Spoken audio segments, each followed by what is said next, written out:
San Jose, turuan mo kaming maglingkod.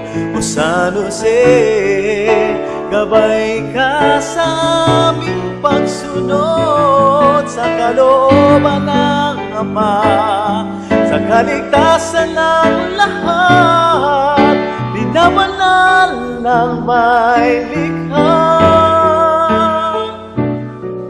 Ang iyong pagiging Ama, O San Jose. Gandang umaga po sa kanila lahat, lalong-lalo na po sa lahat ng sumusubaybay ng Memories of the Heart.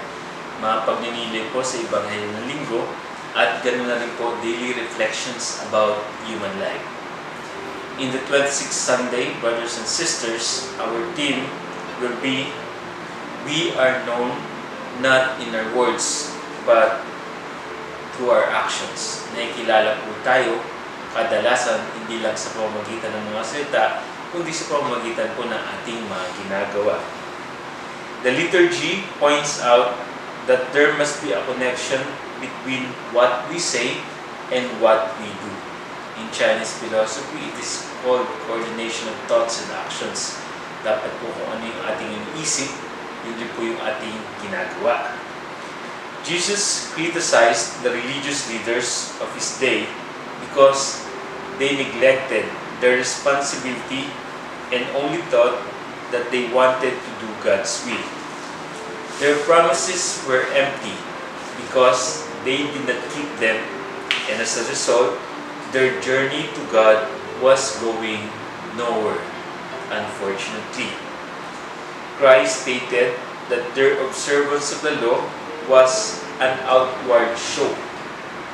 Alam niyo po, yung kanilang kabutihan, na tila yun po yung inisip nilang kabutihan, yung pagdarasal, paraan ng pagdarasal, ay nagiging palabas lamang. Naniniwala po ako na ang tunay na kabutihan po lagi ay walang mukha. Dahil kapag nagkakaroon na po ng mukha ang isang kabutihan, naging isang palabas na lamang po ito na kailangan palakpakan ng mga tao. At hindi po ito ang tunay na kabutihan. Ang tunay na kabutihan po ay tago, hindi na po nakikita sa mata ng tao, pero ito po yung nakasulat sa palad ng Diyos.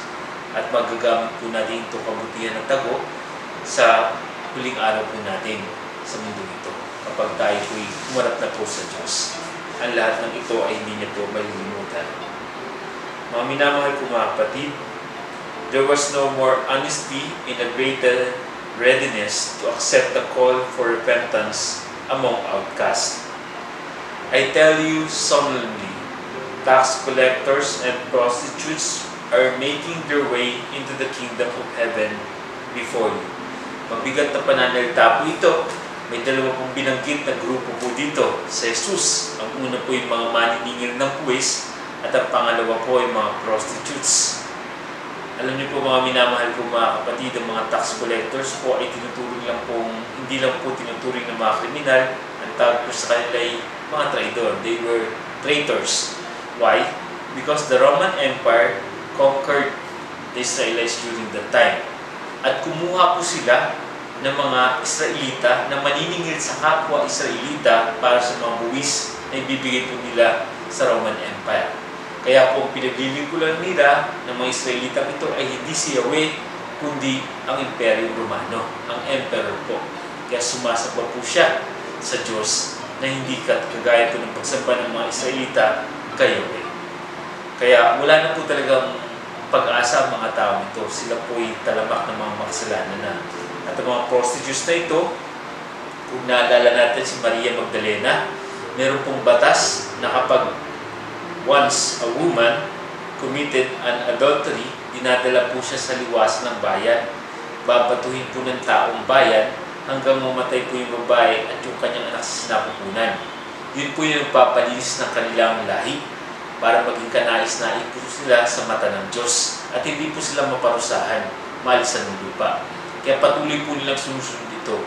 At yun po yung pupuntahan ni Maria Magdalena. Wala na rin po siyang pag-asa. Pero nakakagulat po sa ating Ebanghelyo kasi ang dalawang grupong ito ay pumapasok na po sa kaharian ng Diyos dahil po sa mga salita ni Jesus. Ang mga grupong ito ay naniniwala po sa call of repentance ni Saint John the Baptist. Kaiba naman po ito sa mga Pariseo, mga Saduceo at sa mga guro ng mga batas, dahil naniniwala po sila na hindi sila mga makasalanan, na wala na dapat silang itama sa kanilang buhay at hindi nila kailangan ng grasya at awa ng Diyos. Kaya naman po ang mga ito ay wala pong remorse, wala pong pagbabago sa kanilang puso dahil hindi po nila nakikita ang kanilang mga kahinaan at kakulangan at mga kasalanan. The tax collectors, brothers and sisters, the prostitutes in the parable, this is the second son who refuses to go but later changes his mind and does it. The tax collectors and public sinners who at first had refused to keep God's commandments had now been converted by the preaching of Saint John the Baptist. While on the other hand, the first son who says yes, but later refuses to materialize his yes. His word was present, but his action was nowhere to be found. Naroon po yung pangako, pero wala po yung gawa. Naroon po yung salita, pero wala po yung gawa. The Jewish leaders who had pledged obedience to God before, but had failed on their promises when Jesus came in their midst. They did not listen to the calling of repentance of Saint John the Baptist. Brothers and sisters, they made their profession better than their practice, putting on a show of piety and fidelity, but failing to live out this faith that they profess through their words. In contrast, those second children, who in spite a rough exterior, were at heart generous and upright in the end. Brothers and sisters, in God's mercy, there are no latecomers. Everyone is welcome as long as repentance and renewal are present in their hearts. The door is not locked for every repentant sin. Hayaan niyo pong ibaba ko po ito sa personal na karanasan ng buhay ng tao para lalo po nating maintindihan. Noon po may isang greatest escape artist ng kanyang era. Ang pangalan niya po ay si Houdini. Gaano po kagaling si Houdini?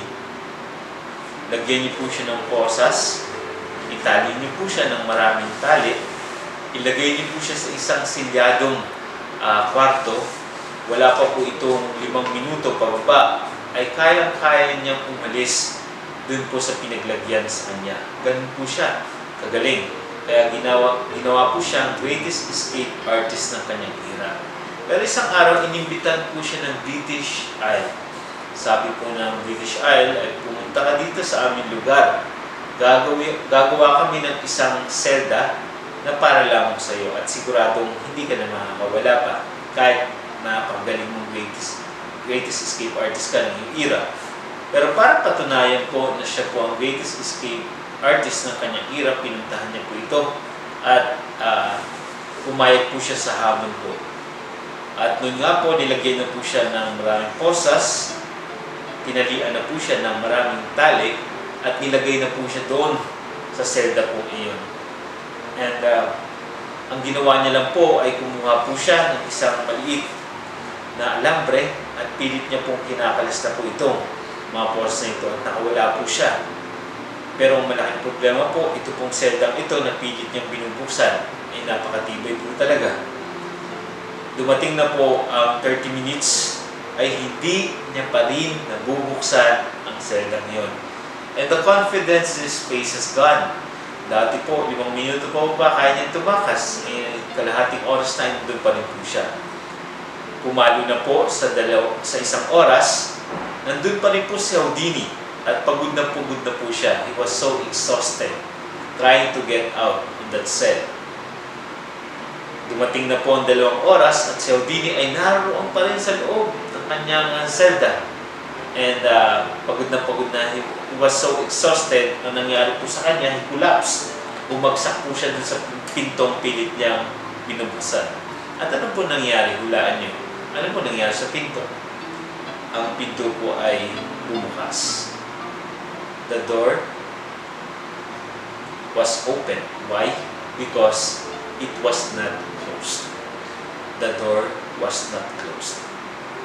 Brothers and sisters, what's my point? In God's mercy, there will be no latecomers. As long as we have the repentant heart, God will always accept us no matter what might happen in between. Promises are never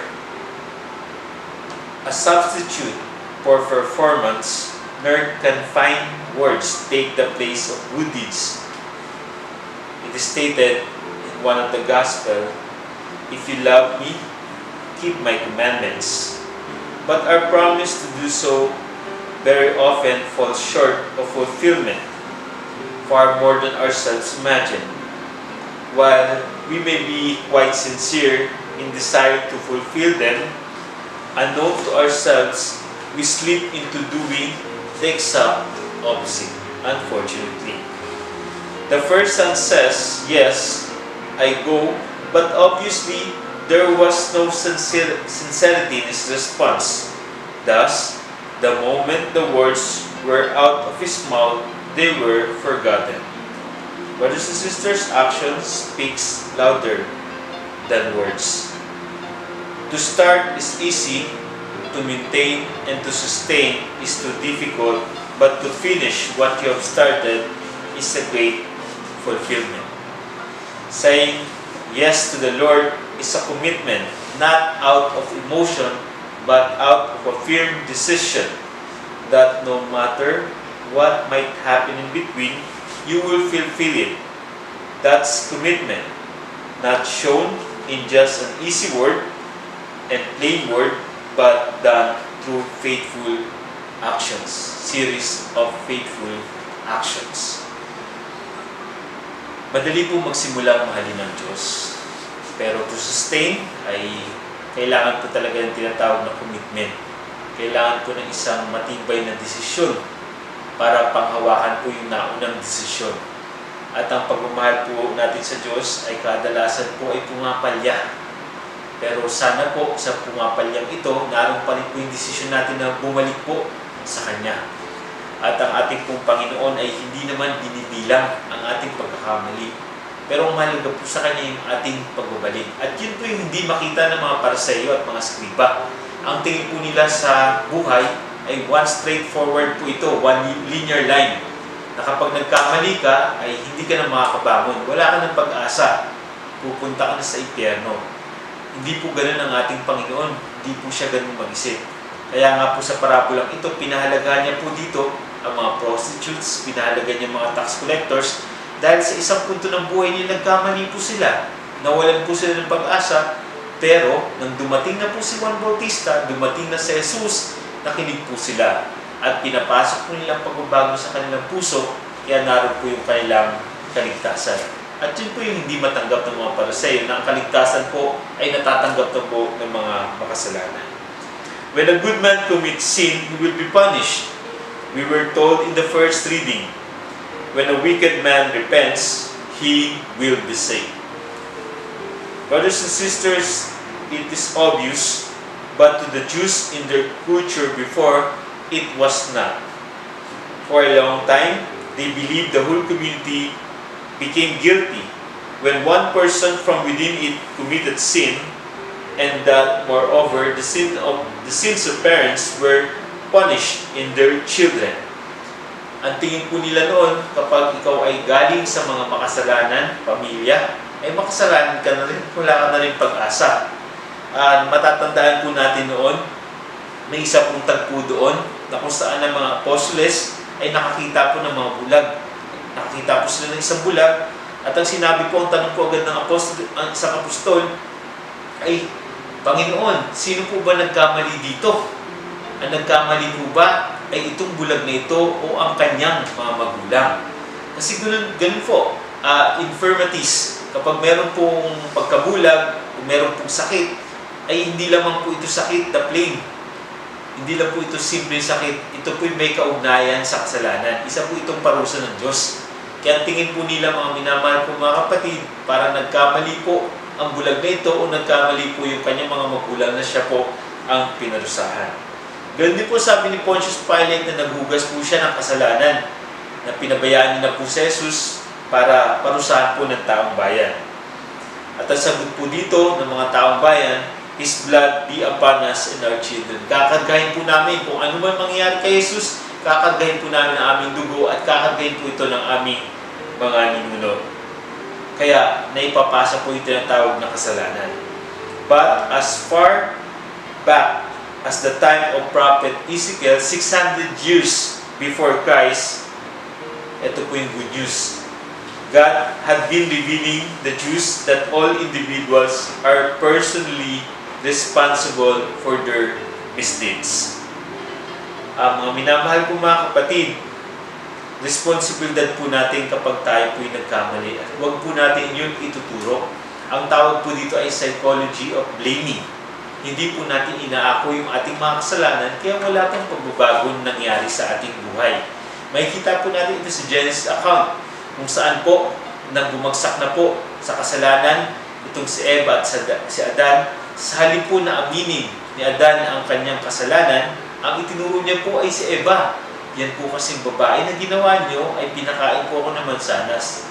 Nung tinanong po ni Yahweh si Eva, hindi niya po sinagot ang kasalanan ito. Ang sabi niya po ay dahil po sa ahas na ito. Psychology of blaming. At ito po yung nangyayari po sa mga Pariseo at mga Saduceo. Hindi po nila nakikita ang kanilang mga kasalanan at pilit po nilang hinuhusgahan yung mga kasalanan ng ibang tao. Tinatago po nila ang kanilang kasalanan sa mga kasalanan po ng ibang tao, kaya walang pagbabago nangyari sa kanilang puso. Brothers and sisters, we should take our responsibility to our actions. We should not pass the blame so that conversion might occur in our lives. The very fact that one refuses to express sorrow for one's sinful ways now, it is clear, and it is a very clear message that there is a greater difference than one imagines between promising and the ability to carry out our promises. May pagkakaiba po yung salita lamang, may pagkakaiba po talaga yung pinanindigan sa pamamagitan ng gaba. Once we have become willing slaves to sinful tendencies, Scriptures warns us, our iniquities like the wind will sweep us away. Isaiah chapter 64 verse 6. At every stage of our lives, deeds not even vain hopes or wishes must be our watchword. Neither lip service of God nor being a Christian merely in name will suffice to merit the eternal vision of the glory of God. Brothers and sisters, in the end, faith is the awareness of one's own selfishness and the infinite holiness of God, being conscious of one's own weakness and inability to attain salvation, longing for redemption by Christ and living for Him and loving Him with all one's heart. All these emotions do not substitute faith, however, necessary and admirable there may be, because they are emotions or simply good thoughts, unless they are acted upon. And if they are not accompanied by good works, they are quite dead. Brothers and sisters, as the body without the spirit is dead, sacred scripture once warns, so as faith without good works is also dead. Good works entered into the cheerful and joyful commitment always. Ang ating pong pananampalataya at pagsunod kay Jesus ay hindi lamang po sa pamamagitan ng salita, dahil madali po talaga ang magsalita. Ang ating pananampalataya at pagsunod sa Kanya ay mapapatunayan po talaga natin sa ating mga gawa. Sa patuloy po na paglapit sa Diyos sa gitna ng ating mga kahinaan, sa patuloy pong pagbabago, pagyakap sa pagbabago sa ating puso, patuloy po sa pagyakap sa awa at grasya ng Diyos sa ating mga makasalanan. Ulitin ko po mga minamahal kong mga kapatid, ang tao po ay hindi lamang nakikita sa kanyang mga salita, kundi nakikita po ito at nakikilala sa kanyang mga gawa. Sana po ang pananampalataya po natin ay makita hindi lamang sa ating mga salita, kundi sa pamamagitan ng ating mga gawa. Isang mapagpalang umaga po sa kanilang lahat. And always remember, within the sphere of your family members, Saint Joseph loves your family. O San Jose, turuan mo kaming maglingkod. O San Jose, gabay ka sa aming pagsunod sa kalooban ng Ama, sa kaligtasan ng lahat, binabanal ng may likha. Ang iyong pagiging Ama, O San Jose.